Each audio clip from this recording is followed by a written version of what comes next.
Et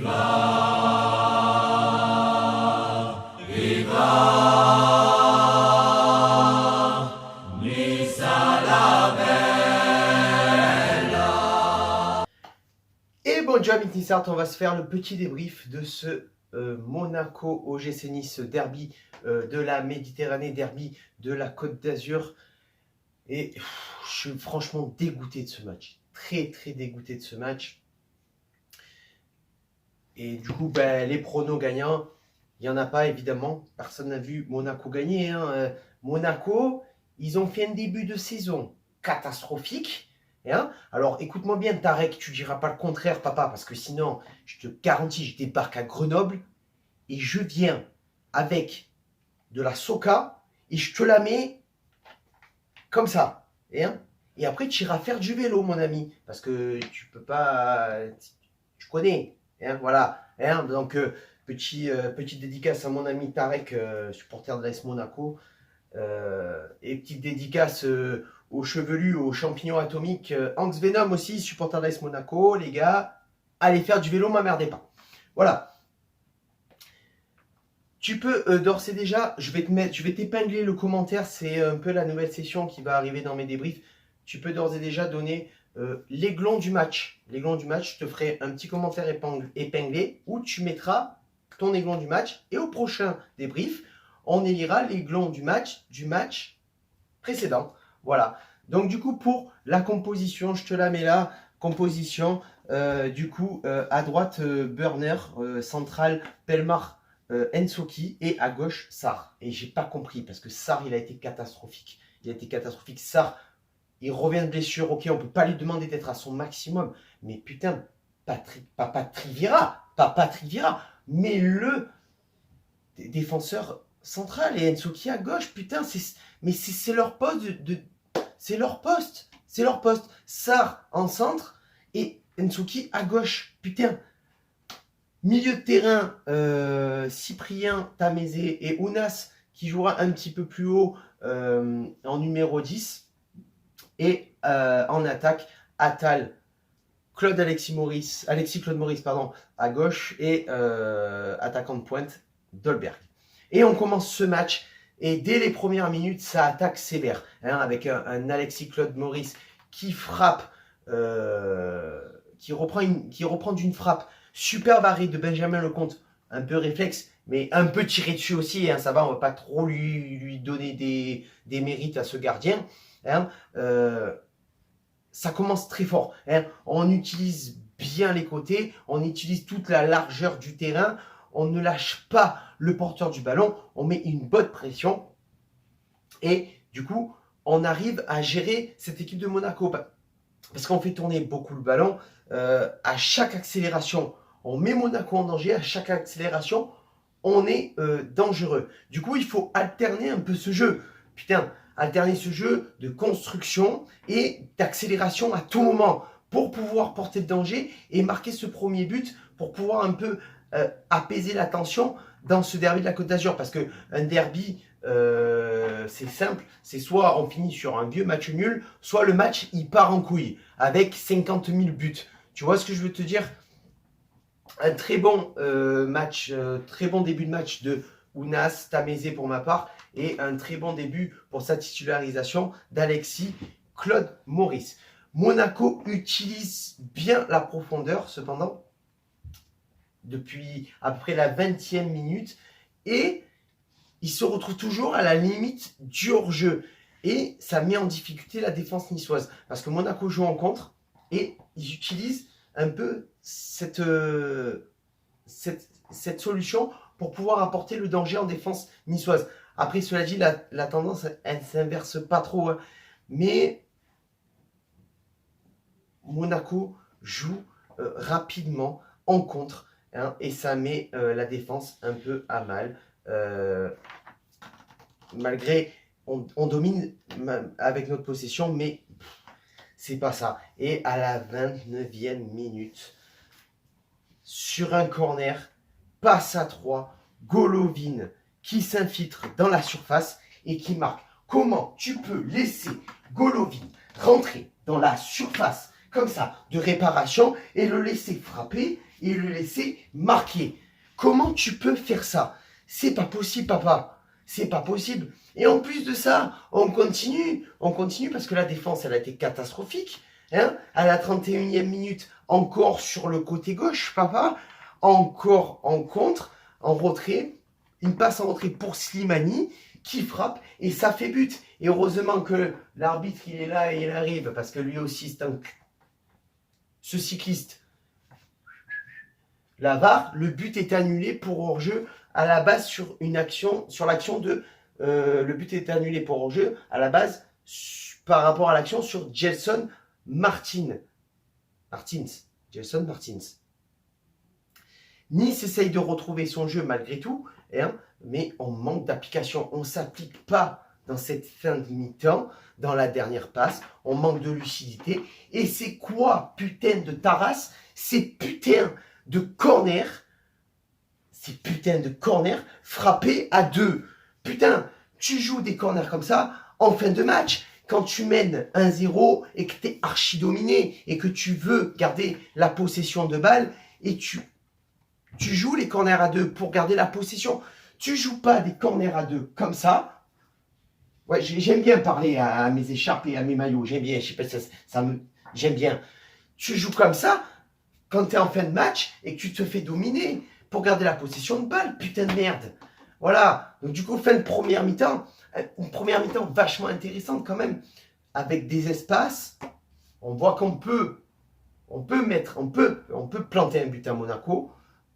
On peut s'en prendre un aussi, tu vois. Il faut retrouver un peu ce jeu qu'on avait en début de première mi-temps. Où on était vachement fluide avec des accélérations et apporter le danger sur la défense monégasque par rapport aux accélérations niçoises qui ont fait beaucoup de bien dans cette première mi-temps. Ce qui nous a fait beaucoup de mal, c'est Alexander Golovin et c'est Serge Fabregas par la précision de ses passes dans cette première mi-temps. Donc si tu règles un peu tous ces détails, notamment surtout en défense, on peut faire une bonne deuxième mi-temps. Et Nice revient avec des bonnes intentions, un peu comme en première mi-temps, comme je l'ai dit tout à l'heure. Nice revient avec des bonnes intentions. On joue bien, mais on est toujours confronté à un contre monégasque. Dès que Monaco a le ballon, il joue rapidement et ça nous met en difficulté. Il est là le problème. Et du coup, on continue à développer notre jeu et à la 52e minute, corner tiré à 2, ce que j'ai critiqué en fin de première mi-temps, mais je ne regrette pas, parce que malgré tout, j'assume ce que je dis, mais la corner tirée à 2, centre, ça revient sur Burner qui arrive à contrôler plus ou moins comme il peut, il enchaîne la frappe instantanément et ça fait but, égalisation de l'OGC Nice, ça fait un partout avec le but de Burner. Et Nice continue à développer son jeu à la 58e minute, faute sur Ounas. Pour moi, alors tu reprendras la faute, hein. Pour moi, il y a penalty. Sur le début de l'action, pas vraiment, mais sur la fin, il fait obstruction avec son corps. Donc il bloque l'action, il arrête le joueur dans sa continuité. Donc pour moi, il y a penalty. Après, je sais pas, peut-être je me trompe, peut-être j'ai des conneries. Mais pour moi, le penalty, là, parce que le mec, quand même, il sort sur civière. Il sort blessé, le garçon. L'arbitre, il demande la VAR. Non. Un attentat sur Ounas. Daesh. Pas de penalty. Hein, comme sur Attal en première mi-temps. Rien. Mec qui se fait tailler, mais il n'y a pas de penalty. Mais l'arbitrage a été encore mauvais. Alors, pas parce qu'il a été plus ou moins notre défenseur, mais l'arbitrage d'année en année, c'est de pire en pire en Ligue 1. Et après, tu t'étonnes, papa. Écoute bien ce que je vais te dire. Le con de ta maman maintenant. Tu t'étonnes qu'en Coupe du Monde et en Coupe d'Europe, on ne sélectionne pas les arbitres français. Mais regarde ta figure, putain. Regarde comment tu analyses le jeu. Regarde les appréciations que tu fais pendant les matchs. Mais moi, ça m'étonne pas. Ça m'étonne pas. Alors, ok, bon, Ounas sort sur civière, remplacé par Boudaoui. Dolberg, dans la foulée, qui est remplacé par Ganago. Et le problème, c'est que dans cette deuxième mi-temps, il y a beaucoup trop de déchets techniques pour les Niçois. on a la possession de balle, mais on n'arrive pas à ajuster l'adversaire. On n'arrive pas à ajuster la bonne passe. On est trop stérile en attaque. Et Monaco profite de ces erreurs de jeu de la part des Niçois. À la 74e minute, passe dans le dos de Cesc Fabregas encore, qui nous a fait très mal dans ce match. Cesc Fabregas, Slimani qui récupère le ballon, qui fixe Burner, qui ajuste son adversaire et qui fait une passe. Alexander Golovin qui met le doublé. Burner, comment tu as pu laisser Slimani faire ça? Alors tu mets le but, t'égalises, c'est bien. Mais après, fais ton taf en défense. Mais après, je dis Burner, mais c'est la défense dans son intégralité qui a été catastrophique. Après, peut-être, petite mention au-dessus pour Ensoki, qui a été très très bon. Pour ma part, c'est toujours pareil. C'est pour mon point de vue. Je trouve qu'Ensoki a été plutôt pas mal. Il a démontré un petit peu ce qu'il savait faire. Mais Burner, putain, tu nous as fait une Jemerson, papa. Jemerson qui, lui, s'est révélé. Alors, lui, il s'est révélé contre Nice. Lui, il a dit, tous les matchs, je fais de la merde. Par contre, contre Nice, je me réveille. Le match où il ne fallait pas qu'il se réveille, Jemerson. T'as vu? Mais Monaco, c'est ça. Monaco, ils ont fait un début de saison catastrophique. Mais par contre, ils se réveillent contre Nice. C'est normal, mais ça, c'est nous. Nous, on relance les équipes qui sont en difficulté. C'est aussi un peu notre défaut, tu vois. Et à la 78e minute, Sarr qui sort, parce qu'il n'en peut plus, il est mort, papa, il a des crampes, il revient de blessure. Il sort, on fait rentrer Pierre Lesmelou. Sarr qui a été décevant, bon, certes, il n'a pas joué à son poste, mais quand même, il nous a habitués à de meilleures choses la saison dernière, alors qu'il jouait arrière gauche. Après, on ne peut pas lui en vouloir, il revient de blessure. Je ne vais pas m'attarder sur son cas, c'est pas grave. Je pense qu'il jouera mieux contre Lille la semaine prochaine, enfin samedi. Et à la 80e minute, Monaco tue le match. But de Ben Yedder sur une passe de Golovin. Golovin, il a fait son match. Ben Yedder qui venait de rentrer, il était frais, il a mis son but. Et à partir de ce moment-là, le match il est terminé. Après le but de Ben Yedder, on construit, mais on a beaucoup moins de combativité. Tu vois que la tête, elle est plus là. Il n'y a plus d'esprit, il n'y a plus d'envie, On est stoïque devant une défense monégasque qui est beaucoup trop bien regroupée pour laisser passer les espaces parce qu'il n'y en a aucun. Il n'y a plus aucune profondeur de jeu et le match se termine là. 3-1, on perd ce derby, ça fait raquer. Ça fait vomir, si tu préfères en français. Ça fait raquer, mais... Voilà, on perd ce derby. C'était un match que j'attendais depuis le début de la saison, 7e journée. C'est proche. Et moi, la problématique que je pose dans ce match, c'est... On a fait des beaux matchs. On a gagné des matchs. Est-ce qu'on est capable de gagner contre les gros? Parce qu'on perd contre Marseille.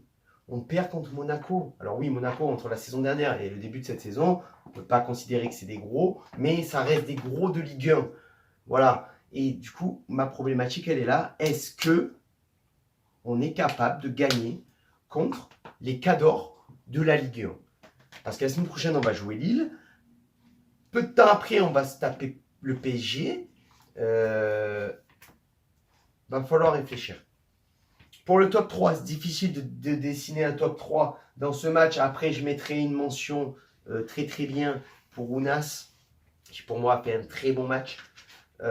Pour Attal qui s'est battu jusqu'au bout encore alors que le match était plié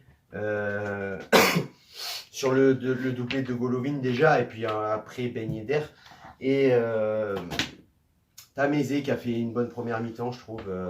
Tamézé qui a fait le taf. Voilà, ça va être à peu près, c'est pas mon top 3 mais ça va être un peu les joueurs qui m'ont fait plaisir dans ce match. Ensoki en défense un petit peu, voilà. Après, pour le reste, une bonne titularisation de Alexis Claude Maurice, ça c'est clair.